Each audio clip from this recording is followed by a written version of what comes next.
So I just want to go over a quick agenda for today. So I'm going to go over some topics, some things that we talked about in the leadership meeting.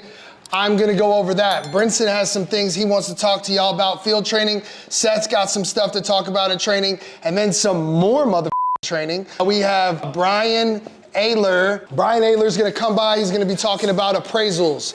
Okay, so let's get this thing started. I just have really two things that I want to go over, and then I'm going to let Brinson take over, then I'm going to let Seth take over. So one is reinspection requirements, okay? For my new people, what is a reinspection? A reinspection is when the adjuster comes out and tells you to go pound sand, he doesn't see any damage up here, and you have an appeal to that decision, okay? So it's not the one-all be-all when an adjuster comes out to a house and says, hey, no, we're not paying for this. We can file a reinspection, which is like an appeal to that process. We do get bad apple adjusters from time to time that just come out and would never pay for anything. I have a couple of adjusters that never bought a roof from me ever. Yeah, they act like it's their money, yeah. So I just wanted to go over reinspection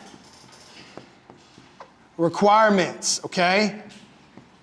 So the number one thing you're gonna do is tag Sundle. The next thing that you need is the partial scope or denial letter.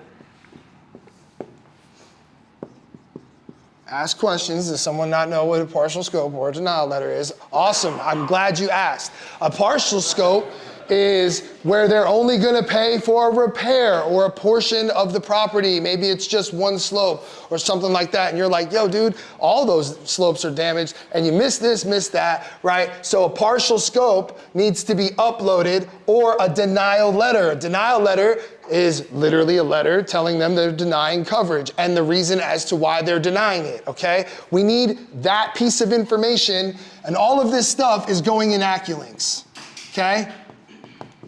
All right, so Acculinks, you tag Sundle, awesome. The next thing that you need is reinspection photos.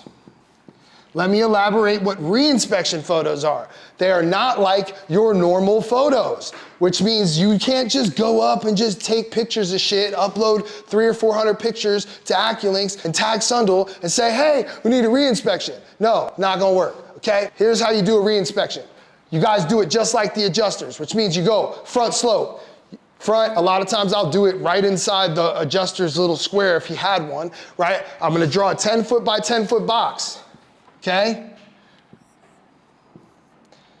If I'm on the front slope, I'm gonna write front or F or whatever, right? And then I'm gonna write H equals, and I'm gonna go here, here, here, here, here. I find all my damage, right? I'm gonna circle it all. Of course, I'm gonna spit on my finger and highlight those hits. So it is true, look, it's not, look, you're just highlighting what you're talking about, and it makes the damage a little bit darker. So what you're gonna do is you're gonna take an overview of this square, okay?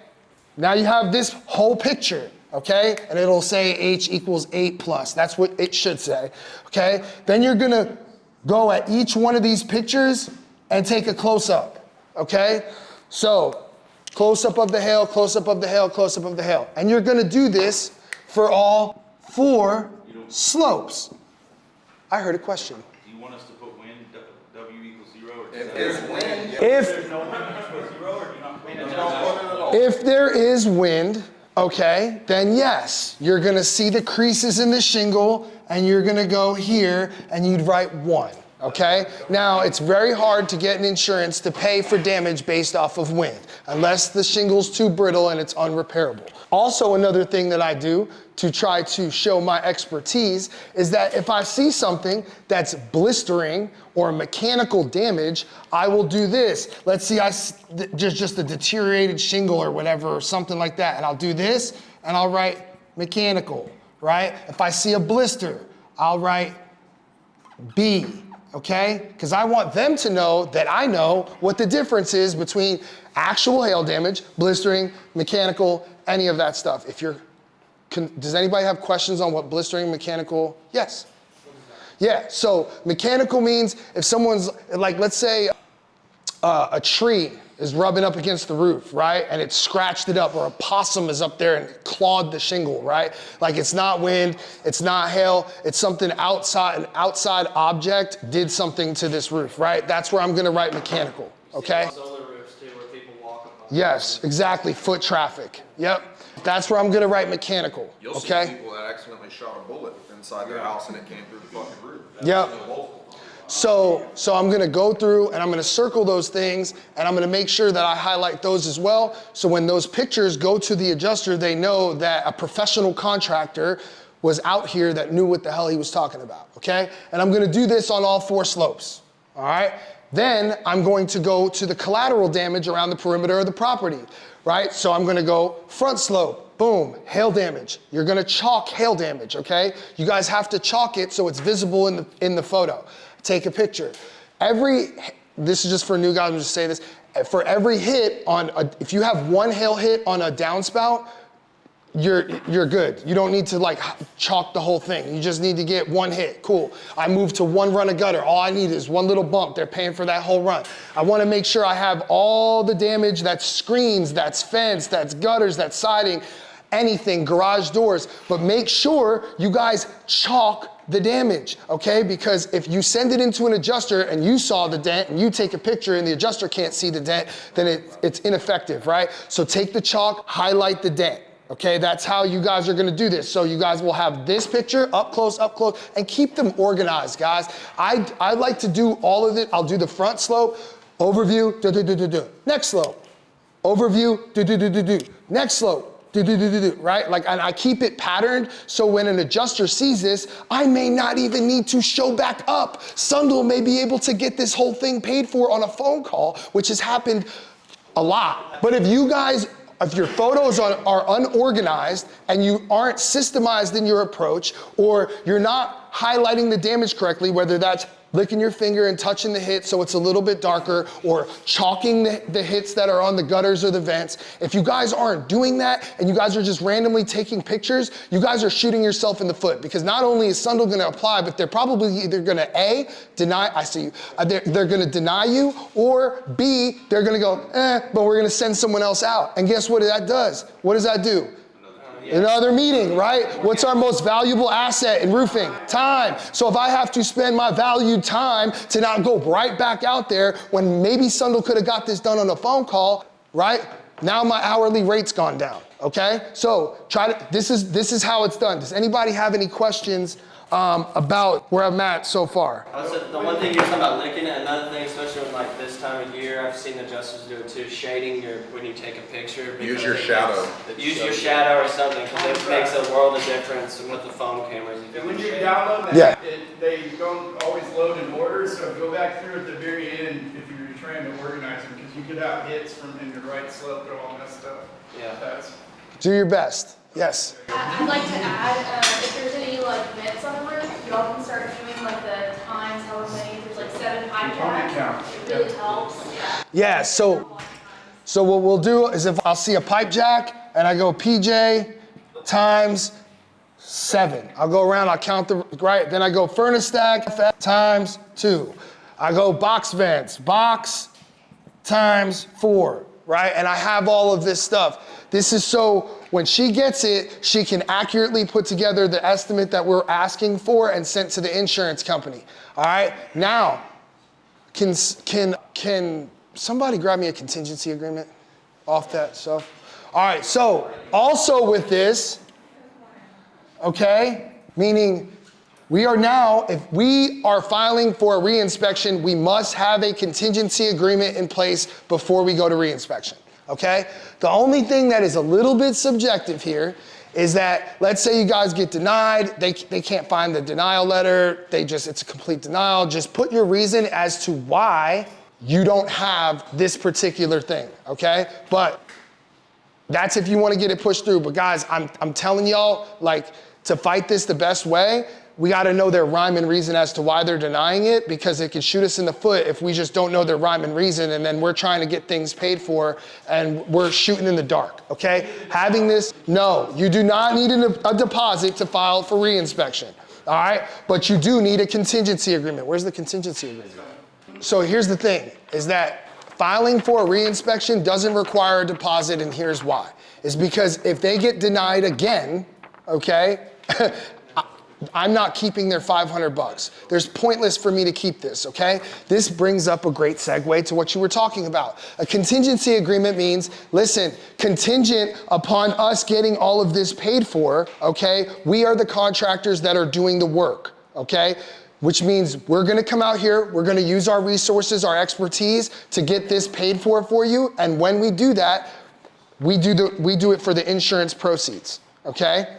There's no monetary exchange right here. The monetary exchange is when we earn it, okay? I used to tell homeowners all the time, I work a lot like car accident attorneys, okay? I don't get paid unless you get paid, all right? So I'm kind of like a pro bono. I'm working for free right now, but I'm working to get this taken care of, and then indeed, because I get this taken care of, I do the work. That sounds fair, right? Yeah. Does sound fair. Yeah. Everybody signs this. Have value in what it is that you're doing. Yes? So what if you have a project where you get approved for 20% work and you realize you need an extra 5,000 for extra payments?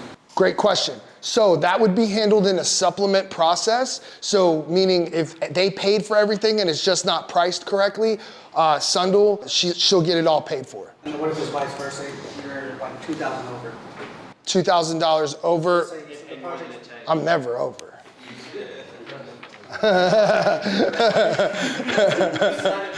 I'm never over. Yeah, no, that's just gonna go into the value add pot. All right, all right. Yeah. Questions on that? Are we good? So is everybody gonna have the proper documentation in there? If these things are not in there, I have given Sundal the shusher to tell you it ain't happening. She's just gonna tell you not enough documentation to file this, denied. All right, and then you're gonna have to go out there and go get the stuff that we're asking for. We're trying to keep a unified, systemized process that everybody follows. So, from here on out, Sundal is gonna be holding the line. You don't have the proper stuff in there to move it to the next step. She's just gonna tell you no and the reason as to why so you can go fix it. Cool? All right, Sundal's not the bad guy, I am, remember, all right, cool. All right, cool, that's done. Also, another thing, as we grow, we are a cash flow company. I know that I set the standard in this company to say, hey, listen, we're gonna pick up 50% down and the other 50% upon completion. All right, listen, we actually need to set a different standard where if they have, let's say their roof RCV is 20K, okay, they get released, let's say their net claim is, no, let's do like 17K for this situation, okay? But we're like, all right, we already picked up 10, okay? So we picked up $10,000, right? Well, the roof is done. The RCV of this roof is 20. If you're holding on to 17, we need the 7 when the roof's done. All right, this part, okay, or at least up to as much as they have, right? Like if they have, 24, like then we just need the 20, right? But we need the rest of the ACV, correct? You know what I mean? Our contract is like net claim to be due at a day of or before install. Reason for that is we have $625,000 in back end money, and I've heard today that a large majority of that is actually stuff that from net claim. It's not even depreciation. So we're creating a bottleneck for our company where now we don't have the resources to keep growing and keep improving in all of what we do because our money's stuck in the homeowner's hands with work we've already completed. Does that make sense? All right, cool. Guys, if you guys are out there training, okay, a lot of these guys have been doing this less than 3 weeks, okay? We can't dump guys out and go get me on a roof, all right? Like, that's just not, it's not funny. It's not though. I don't even relate because dude, literally, look, I understand that these guys gotta get reps, but they're not gonna know how to improve if you're not standing behind them listening. all right?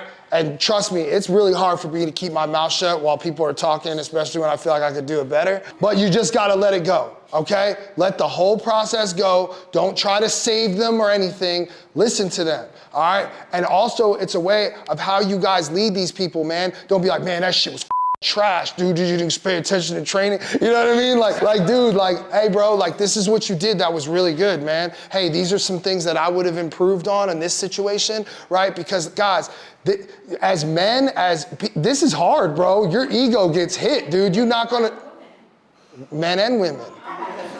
Woo, man.